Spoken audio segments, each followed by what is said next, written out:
ಗಾಳಿ ಬೀಸಿ ಆ ದೀಪ ಹಾರಿ ಹೋಗಿದೆ.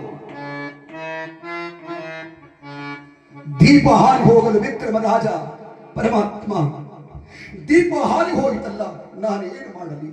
ಈ ನಂದಿ ಹೋದ ಜ್ಯೋತಿಯನ್ನು ನಾನು ಹೇಗೆ ಬೆಳಗಿಸಲಿ? ನಾನು ಅಚ್ಚೊಳಗೆಂದರೆ ಕೈ ಕಾಲುಗಳಿಲ್ಲ, ಒಡೆಯನ ಮನೆಯಲ್ಲಿ ಯಾರೂ ಇಲ್ಲ. ಇತ್ತ ಯಾರಾದರೂ ಬರ್ತಾರು ನೋಡಿದ್ರೆ ಕತ್ತಲೆಯಾಗುತ್ತಾಗಿದೆ. ಮುಸ್ಸಂಜೆ ಎಲ್ಲರೂ ತಮ್ಮ ತಮ್ಮ ಮನೆಗಳನ್ನು ಸೇರಿದ್ದಾರೆ. ಹೇಗೆ ಬೆಳಗಿಸಲಿ ಈ ಜ್ಯೋತಿಯನ್ನ? ಈ ದೀಪವನ್ನು ನಾನು ಹೇಗೆ ಬೆಳಗಿಸಲಿ?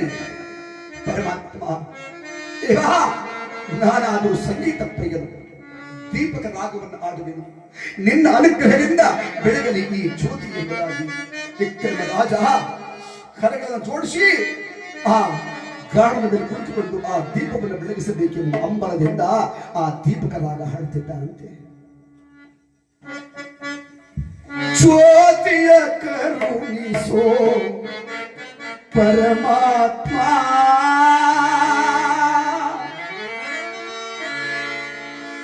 ಸೋತಿದೆ ಜಗದಳು ಎನ್ನ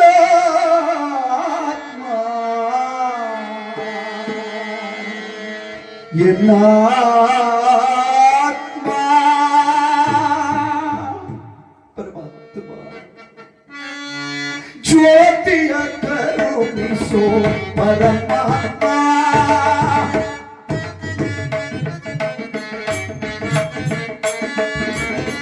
ಜ್ಯೋತಿಯ ಕರುಣಿಸೋ ಪರಮಾತ್ಮ, ಸೋತಿದೆ ಜಗದೊಳು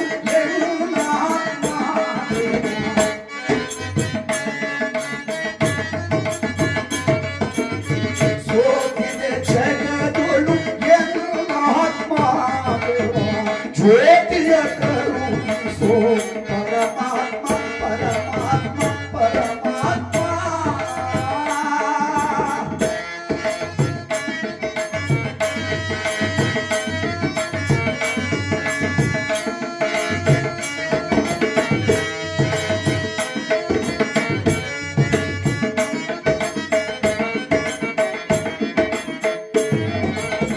ನಾಲ್ಕಡೆ ತುಂಬಾಗಿ